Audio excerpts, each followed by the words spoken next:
My wife said they would never have seen it. The community is locked. I looked at her and said, "That's not what I asked you." Then I filed for divorce. Let me back up. My name is Marcus. I'm 34 years old. I'm a structural engineer in Columbus, Ohio. My colleagues call me steady and methodical, probably boring. I was fine with all of that. I had a good life. A house in Clintonville with a finished basement I built out myself. A solid group of friends I'd known since college. And a wife named Delia. Delia and I met 9 years ago at a trivia night at a bar called The Anchor on High Street. She was on the opposing team, and she knew the answer to a question about Byzantine history that stumped the entire room. I introduced myself after the game. She laughed at my opening line, which was genuinely bad, and I thought, this is someone I want to know. We got married 4 years later. We bought our house for $312,000 2 years after that.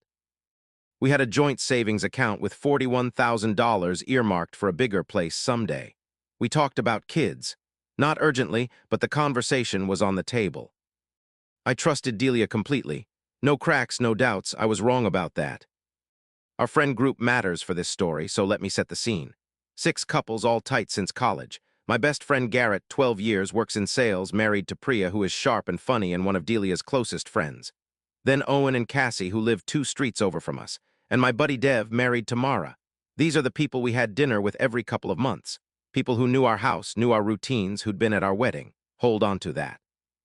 The first crack showed up in September, about 6 months before everything came apart. Delia had always been a writer. She told me early on journals, some creative writing in college, nothing serious, just a private thing she did for herself. I thought that was fine.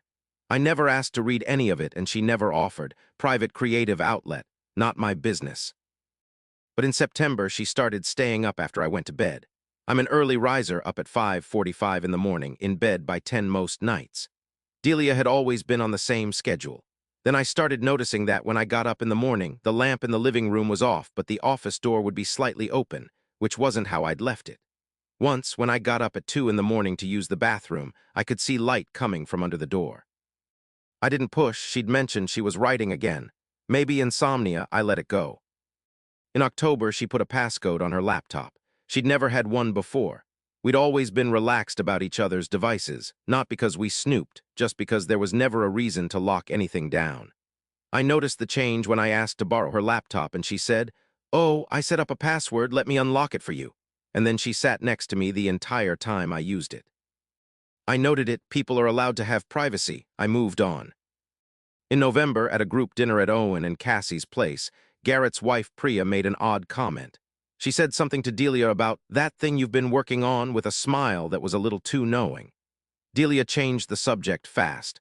I filed it away as something I didn't have context for and kept eating. That was becoming a habit, filing things away. In January, I found a charge on our joint credit card. $14.99 to a website called Ink Vault Pro. I looked it up. Premium subscription to a private writing and publishing platform, specifically designed for adult fiction writers who want to share work with a password-protected, invite-only audience. I brought it up at dinner, casual. "Hey, what's this Ink Vault charge?" She didn't miss a beat. Writing project, personal platform, she'd been meaning to mention it. Nothing alarming about the way she said it. I said, "Cool, just checking," and that was the end of it. But I kept thinking about the description on that website. Not personal journaling, not creative writing in general. Adult fiction, private distribution. The filing cabinet in my head was getting full. February is when I started paying real attention. I came home early on a Thursday, project wrapped up at 3, and I didn't see the point in sitting at the office. Delia was in the home office with the door mostly closed. I could hear fast typing, the kind that means you're deep in something. I knocked and pushed the door open, and she physically jolted and minimized her screen. She laughed it off immediately, said I scared her. I smiled and apologized and went to change my clothes. But in the 2 seconds before she minimized, I caught 2 things. It was a document, not a browser. And I saw the words Garrett's hands in the visible text. I stood in our bedroom and turned that over. Garrett is my best friend. Why is Delia writing a document that mentions Garrett's hands? I went through every benign explanation I could think of. Maybe she was journaling about something that happened. Maybe it was a completely different Garrett. Maybe I misread it. I did not sleep well that night. The following week, I found 2 more charges on the credit card. Another $14.99 to Ink Vault Pro and $6 to something called DocSync, a document-to-cloud backup service. She was backing her writing up to multiple platforms simultaneously. I started screenshotting the statements. I don't know exactly when I made the decision to document everything rather than just ask her directly. I think it was when I realized that every time I'd raised something small, she'd had a calm, smooth answer and I'd accepted it. I wanted to have enough that a smooth answer wouldn't hold. So I kept watching. 2 weeks before everything broke open, we had dinner at Garrett and Priya's. Just the 4 of us. Normal Friday night, good food, a couple of bottles of wine. At some point, Garrett went to the basement for more wine and Priya went to check on something in the kitchen, and Delia and I were alone for about 90 seconds.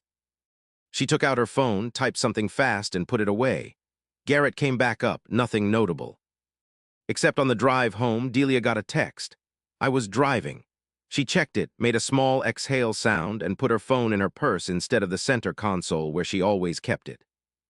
I asked, everything okay? She said, yeah, just Priya being Priya. I didn't ask what that meant. When we got home, she went straight to the office. She was in there until after 1 in the morning. Okay, the Google Drive. Delia and I kept a shared Google Drive folder called Marcus and Delia House, mortgage documents, insurance paperwork, tax files, that kind of thing. I handled taxes and bigger financial documents. I went in one Tuesday night in March looking for last year's property tax summary for our accountant. I typed property into the search bar. The search results were fine, but the sidebar showed me recently modified files across every folder I had access to. Delia had shared that drive with me years ago, and she'd been using it as additional cloud backup, probably because DocSync and Ink Vault weren't giving her enough storage. There were 43 documents I had never seen before, all titled the same way, a woman's name, a number, a letter, rating. Priya 7, NC 17. Cassie 4, R. Mara 12, NC 17. Priya, Cassie, Mara, the wives of my 3 closest friends. I sat at my desk and didn't move for a few minutes. Then I opened the first one.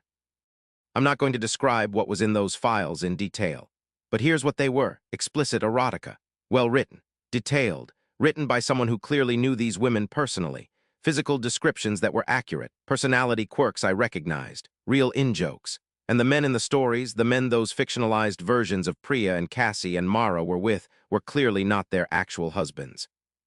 I spent 2 hours reading through files, not all 43, enough. I found one file that was different, not filed under a woman's name. It was called Notes Characters, a reference document. Physical descriptions, personality notes, specific details, height, hair color, small habits, and mannerisms. Things you would only know if you were genuinely close to these people. I downloaded every single document to my work laptop. Then I created a folder on an external hard drive I kept at my office and backed everything up there too. I took screenshots of the file names, the modification dates, the sharing settings. I documented that these files existed in a folder she had shared with me, meaning she'd either forgotten I had access or assumed I'd never look. I sat in that chair and thought about what I was actually dealing with. This wasn't a physical affair, not that I had proof of. It wasn't exactly an emotional affair either. My wife had spent months, probably longer, writing detailed sexual fiction about real women in our friend group. She was paying for multiple private platforms to store and distribute it, and she had shared at least some of it, based on Priya's comment at dinner in November, with at least one person who was already in it. But shared with who else, for what purpose, and did the other women know? I called my older brother Theo on a Sunday morning while Delia was at yoga. Theo is 40, lives in Pittsburgh, and is a divorce attorney. Not something I'd planned on needing in my life. Very grateful for it in that moment. I told him everything. He listened without interrupting. When I finished, he said, "Don't confront her yet, not until you know the full shape of it." He told me to find out if the content had been distributed beyond 1 or 2 people. To check whether anyone in our friend group had been directly affected in ways they didn't know about. And to document everything, because the Ink Vault Pro and DocSync subscriptions together pointed to an ongoing, deliberate effort over a sustained period of time. I asked what he meant by full shape. He said, "Marcus, if she shared Priya's file with Priya directly in November, what reaction would you expect? Horror. But Priya is still having dinner with Delia like everything's fine. He was right. If Priya had read what I'd read, she would not be acting normal. So either Priya hadn't read it, or Priya was okay with it, or Priya was more involved than I understood. I went back to the files and read more carefully. In Priya 11 NC 17, there was a line of dialogue from the Priya character. "You always see me so clearly." It wouldn't register as anything special in fiction on its own, but I knew that line. Priya had said it in real life about a year earlier at a birthday dinner, talking about how Delia always knew what she needed when she was stressed. I remembered it because it was a sweet moment. Delia had taken a real moment between herself and Priya and put it into an erotic story. I didn't know yet whether Priya was a participant or a subject, but I knew Delia's feelings about Priya went a lot deeper than creative imagination. I told Theo what I found. He said, "Now you confront her, but don't mention Priya specifically yet. Present what you have and watch what she reveals." I set it up for a Wednesday night. Delia got home from work at 6:30. I had dinner ready, pasta, a normal Wednesday thing, nothing that would signal anything was different. I waited until we finished eating. Then I pulled out my laptop and set it on the table, open to the Google Drive folder with all 43 files visible. I said, "I found these when I was looking for the property tax documents." Delia looked at the screen. She went completely still. I said, 43 files, Priya, Cassie, Mara, our friends' wives." She closed her eyes. When she opened them, she said, "How long have you been sitting on this?" That was her first response. Not denial, not an apology. How long had I been sitting on it? She was calculating immediately, not trying to make me understand anything. I said, "Long enough, tell me what this is." What she told me over the next 40 minutes was not what I expected. No physical affair. What she said was that she had been writing and sharing this content privately with a small online community, people she had never met in person, for about 2 years. She'd started it as a way to process what she called complicated feelings. She said she'd shared one story with Priya directly about 8 months ago. She said Priya had not objected. I said Priya knew. Delia looked me in the eyes and said, "Priya asked me to keep going." I stood up from the table. I walked to the living room and stood there for about 2 minutes. Then I came back. I said, "How many people in that online community have read stories about real women I know, with details specific enough to identify them?" She was quiet. Then, "The community is private, invite-only, about 30 members." 30 people. 30 strangers had read detailed, explicit, identifying sexual content about Priya, Cassie, and Mara, women who had no idea most of them existed. Because here was the thing Delia hadn't said yet, Cassie and Mara had not been asked. They hadn't been given the choice Priya apparently made. They were subjects, not participants. I said, "Did Cassie consent to this?" The silence was its own answer. I said, "Did Mara?" Delia said they would never have seen it. The community is locked. I said, "That's not what I asked you." She looked at the table. I picked up my laptop, closed it, and went to the bedroom. I called Theo. I told him what she'd said. He told me exactly what to do next. The next 72 hours were the worst of my life. Not dramatic worst. No screaming, no throwing things, just quiet and gray and gutted. I slept in the guest room. Delia didn't try to talk to me. We moved around the house like two people who didn't know each other, which, it turned out, was more accurate than I'd realized. Friday morning, I called Garrett, asked if he could do lunch, just the two of us. At the restaurant, I showed him what I'd found. Not the content.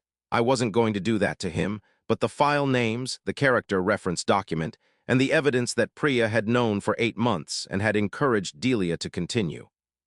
Garrett sat there for a long time without saying anything. Then he said, "Priya knew about this." I said, "According to Delia." He left lunch early. He texted me Sunday night. "Priya confirmed it. We're dealing with it. I'm sorry, Marcus."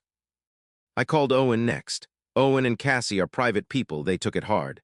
Cassie called me directly after Owen told her. She was calm, but I could hear how much effort that took. She said, "I want to see the file names. I want to know how many." I told her there were 4 files with her name on them. She said, "Send them to me." I did. Mara found out from Dev, who heard it from me. Mara's reaction was the most visceral. She called me that same night, crying and furious at the same time, and she said, 12 files, Marcus, 12 files with my name on them. I confirmed it. She said, I'm getting a lawyer. Good, I thought that was entirely reasonable. Delia's sister Rachel called me 4 days after the confrontation. I didn't know how much Delia had told her, but apparently enough. Rachel said, Marcus, this is a creative writing issue. You're treating it like infidelity, and it's not the same thing. I said, 3 women who didn't consent to being written about sexually by strangers might see it differently. She said, Delia is a writer. This is what writers do. They draw from life. I hung up. Delia's mother called the next day. Gentler tone, same message. Delia made a mistake, but was it worth ending a marriage over? She said, you're both 34. You have a house together. You have plans. Don't throw that away over something she wrote. I said, she wrote explicit content about real people without their knowledge and shared it with 30 strangers. That's not a writing mistake. That's a betrayal of trust toward multiple people, not just me. Her mother went quiet and then said, well, I hope you'll think carefully. Delia's coworker, a woman I'd met twice at company parties, sent me a message on social media calling me controlling and saying Delia's creative expression was her own business. I blocked her. I didn't know her well enough to discuss my marriage. The one person who made me feel sane through all of it besides Theo was Cassie. About a week after I'd sent her the files, she called me and said, I want you to know I don't blame you for any of this, and I think you're handling it right. I said, I honestly don't know what I'm doing. She said, you told us, that's what you're doing right. That helped more than I can explain. Mara followed through on the lawyer. She and Dev worked with an attorney who sent Delia a formal letter demanding permanent deletion of all content involving Mara's likeness, deletion of any accounts or community memberships where that content had been shared, and written confirmation from every platform that the content had been removed. The letter cited several sections of Ohio privacy law and referenced potential civil liability. Mara's attorney put the potential damages figure at $85,000, based on the number of files, the specificity of the content, and the fact that it had been distributed to 30 individuals. That number got Delia's attention in a way that me standing up from the dinner table had not. I filed for divorce in April. Theo helped me through the process. Ohio is a no-fault divorce state, so I didn't have to prove specific wrongdoing to the court. But I had documented everything anyway, and that mattered when it came to dividing assets. Delia's attorney argued the $41,000 in our joint savings should be split equally. My attorney, a Columbus colleague Theo referred me to, presented the documented timeline. The InkVault Pro and DocSync subscriptions, the 2 years of secret activity, the impact on our shared social relationships. The argument was that the division should reflect the breach of marital trust. We settled out of court. I kept $31,000 of the $41,000. Delia kept the car. I kept the house. I held the primary mortgage and had made the majority of the payments. I bought out her equity share at a rate Theo said was fair and that I felt was appropriate given everything. Delia moved into an apartment in the short north in May. Garrett and Priya are still together working through it. Garrett and I still have dinner once a week or so. Things are different between us, but they're still there. He said once, over beers about 3 months after everything fell apart, I don't know if I'll ever fully understand it. I told him I didn't either. We left it at that. Cassie and Owen are doing okay. Cassie told me once that processing all of it had opened up conversations between her and Owen that she thought they'd needed to have for years. She made it clear she wasn't grateful the situation had happened, but she was at peace with where they landed. Myra and Dev's situation was harder. Myra's attorney and Delia eventually reached an agreement, all content deleted, all platforms confirmed removal, no lawsuit filed. But Dev told me Myra doesn't want to be in the same social group anymore. I understood that completely. The big group dinners with all 6 couples are over. That chapter is closed. The InkVault Pro community was a whole separate thing. When Myra's attorney started applying pressure, Delia shut down her account and deleted the content. But the attorney had already sent formal removal requests directly to InkVault Pro, citing the non-consensual nature of identifiable real person content. The platform complied and sent written confirmation.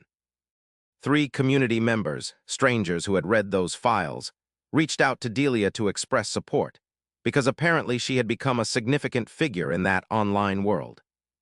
Theo told me one of those members posted a long piece on a writing forum defending Delia and framing Mara's legal action as an attack on creative freedom. The post got significant pushback. The forum moderators eventually took it down, but it was up for about 2 weeks. That was the part that cemented it for me, how deep this had gone. This wasn't a single lapse in judgment. Delia had built an entire world I knew nothing about. Its own community, its own norms, its own sense of what was acceptable.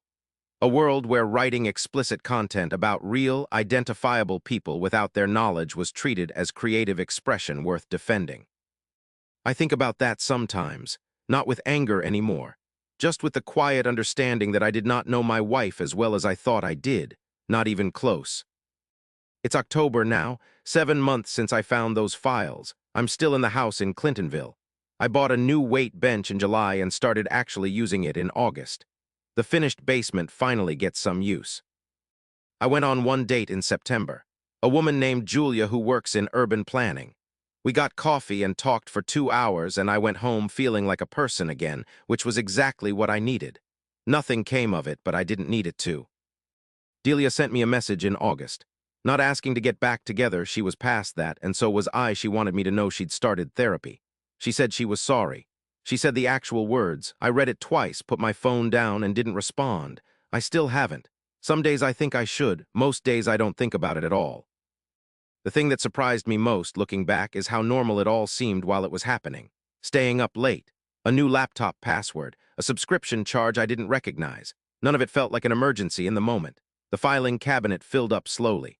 That's usually how it goes. It's not one giant obvious thing. It's 30 small things you keep telling yourself are explainable, until the day you open the drawer and actually look at what's been sitting in there. The property tax documents, by the way, were in a subfolder I'd organized myself and completely forgotten about. I found them 10 seconds after I found the 43 files. The accountant got them on time. Life is funny like that. If you've been collecting things in your own filing cabinet and talking yourself out of every single one of them, I get it. I was exactly there. But at some point you have to open the drawer. What would you have done in my position? Drop it in the comments. I'm genuinely asking.